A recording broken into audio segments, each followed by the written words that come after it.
Hey, welcome back to the Step Out and Thrive podcast with me, Bethany Joy. I am so excited that you're here. And so let's make sure that you are in the right place. If you love caring well for other people, and if you have people in your life that you are trying to practice relationships well with, well, you're in the right place. That's exactly what we talk about here on this podcast. And we want you to get the relational skills that you can in order to really care well for others without burning out yourself. Because just like when we're on a plane and we're flying, we are told to put our own oxygen mask on first before we help the other people with us, whether they're younger or older or just don't know where the oxygen mask is. We are told to put our own oxygen mask first, but sometimes we don't know how to do that. And sometimes we don't know how well to really care for ourselves while we care for others. So that's why we're here. That's why we are here in the Step Out and Thrive podcast. Because in order to step out, we have to know who we are. We have to know whose we are. And we have to know where we are going.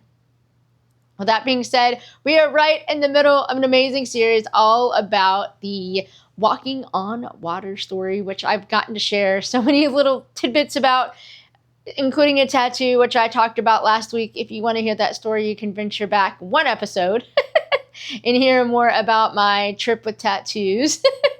And this week, one of my friends reminded me as well is that, Bethany, you taught that Bible story. And I did. It was, I actually alluded a little bit to it last week, listening to the audio adrenaline walk on water song. And have you guys checked that out? If you haven't, go check it out. It's on YouTube somewhere, okay? I promise. But if you listen to that song, that's the one that I listened to right before I taught, ready for this, my high school Sunday school class. No joke. I don't remember the whole thing leading up to it, but I do remember that I volunteered to teach my high school Sunday school class. And to add just a little bit of more excitement into this, I was a freshman, a ninth grader, the bottom of the pole. And for some reason, something clicked in me that I could teach the class. Ever since I was younger, I wanted to make the Bible and God's Word exciting. I was so tired of people making it so boring.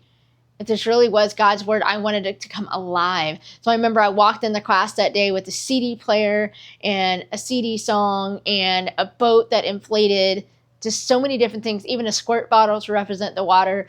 I was going to get people into the story. Little did I know, years later, this very story would impact what I get to call my coaching business, which is Step Out and Thrive. So that's what we're going to talk about a little bit today. We're already a couple weeks into this, and if you've been following for any length of time, you know that we're taking this one little snack bite at a time, which means we're going through the story very, very slowly, because here's why. We have to rush through life in so many different ways, right? We don't have to do that here in the Bible story. We really don't. And this story has so many amazing leadership principles that I want you to get and that I want you to just enjoy and savor the flavor of.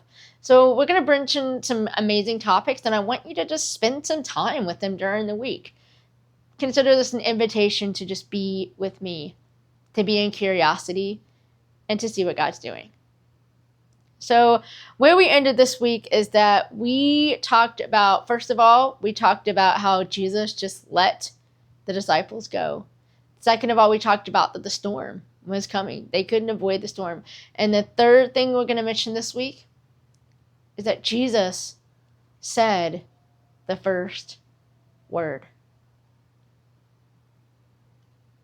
You notice that? This is such an amazing story. If you go to Matthew chapter 14, starting in verse 22, you can start reading the story. But basically what happens is that the storm comes and Jesus literally comes to the disciples walking on the water.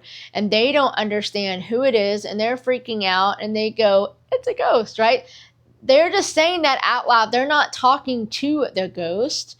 They're not telling the ghost to go away. They just are yelling, "It's a ghost, it's a ghost." The first relational word that's said to actually somebody else, Jesus talks to the disciples and says, "Do not be afraid. It is me."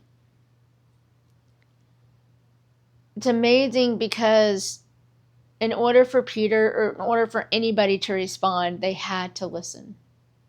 And not only did they have to listen, they had to decide where they wanted to go and how they wanted to react.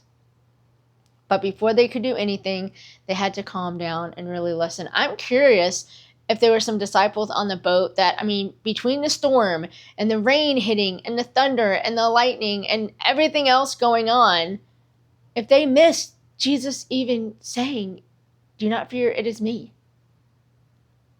There's so many other things that grab our attention, right, when we're in the middle of a storm. It takes so much courage, so much faith, so much belief to listen instead of solve, instead of fix, instead of look for other answers. I told you there was going to be a lot in the story. And I wasn't kidding. There's so many different nuggets. So I'm going to walk away with that today. That's the one thing that you're walking away with today, is listening. Are you listening? Do you know how to really listen? Now, I would be crazy if I didn't go into just a little bit of how we know that we're really listening. Because if you're in any kind of relationship, you know that you have to practice this. How do I know that I'm really listening? What does listening really look like? How do I know that I'm paying attention to somebody else? There's a couple of things that I just want to mention here, and something that you can even practice this week. Whether you're practicing listening to somebody else in your life, or you're practicing listening to God's voice. Number one is just simple. Repeating back what you think you believe the person said. There's a good chance that you're going to get it wrong. Even if you repeat back word for word, I didn't say that, because they're hearing something else come out of your mouth. But that's what real active listening does. You're not just repeating aimlessly. You're paying attention to their dialect. You're paying attention to how they said it. You're paying attention to the words that they said, and you're sharing it back with them. It's such an easy way to show somebody that you're paying attention. Here's another tidbit. When you're listening to God's voice, it is so important to just write down what you sense him saying. I know so many people struggle with this because they're like, well, I don't know if that's his voice, and I don't know if it's just me, and they're thinking, no. You're not listening if you're trying to fix. You're not listening if you're trying to wrestle back and forth. Just write it down. You can discern later. It's a great practice. It really is. Just like we're listening and we're repeating back with another human being, we can listen, and when we repeat back to Jesus, is that what I heard you say? And we can compare it against God's word. We compare it against our sensations about what we're feeling and what we're hearing and what we're understanding. The second point I want to bring into the active listening is the active curiosity. We practice this a lot in the TIP community groups and a bunch of our relational skills. But when we're curious, and when we can just really ask a question, and we're going to get into this a little bit more next week. Some of y'all know where I'm going with this. But when we can do that, that is a sign of active listening. We're staying in with that person's story. We're not trying to add to our own. We're not trying to make something up. Instead, we're staying with them, and we're getting curious. We're inviting ourselves into that life of that person that's been sharing with us. Easier said than done, right? Especially when I'm in the middle of doing something and one of my kids comes up and wants to ask me a question, and I'm like, please let me get done with this one thing, please, right? It doesn't have to be a huge storm. It could just be that you're trying to get something done and your kids want your attention, and you have to decide which one's more important. Well, you have to decide how to handle that relationally. The biggest thing is the example of when a kid comes to give their parent a hug. You always let the kid let go first. They actually practice that at Disney. They train all the characters that when they're getting a hug, that the kid or the person giving the hug let goes first, not the character. It's a pretty important part, isn't it? That when we're active listening, that we don't let go until the other person's ready to let go. that we just show that we're there. We show that we're active listening. We share that we're hearing something back. We share our curiosity with that person. Pretty important. So I want to ask you, have you been practicing active listening with those closest to you in your life? What does that look like with your spouse? What does that look like with your kids? What does that look like at the job? What does that look like at your church? What does that look like on the mission field? Are you really practicing active listening, or are you just saying, but you really have an agenda in the back of your head?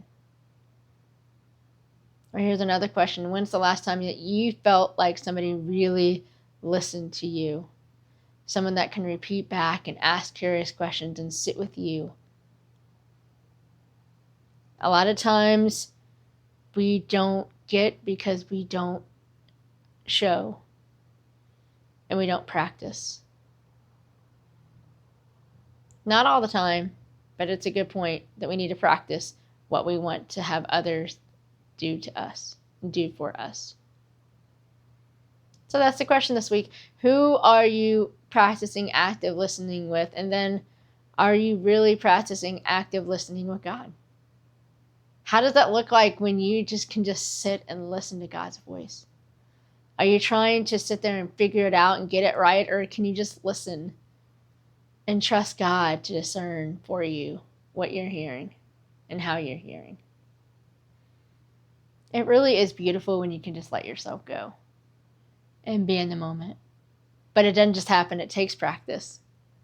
And I know you can do it. If you're here, you want that relationship. Know that you don't have to do it perfect, but you get to start somewhere. And maybe you're looking for a practice to start that with. The Interactive Appreciation Workbook is a great place to start. It's free. You can grab it at thrivewithbethany.com. And you can practice just listening. Right there in the practice. It's a great way of connecting with other people too, because you get to share with others what you believe that you got to sense from God during your time together. So hopefully that'll help. Go ahead and pick that up. And if you want to catch any of the other resources here at Step Out and Thrive, you can check it out at bethanyjoy.fyi. I would love to hear your reactions to this Matthew chapter 14, verse 22 through 33 story, and where you're at with it and what maybe has made a difference in your life. So remember, dare to do more than just survive. Get curious. Active listen well. And step out and thrive. Go chase beauty. See you guys next week. Bye.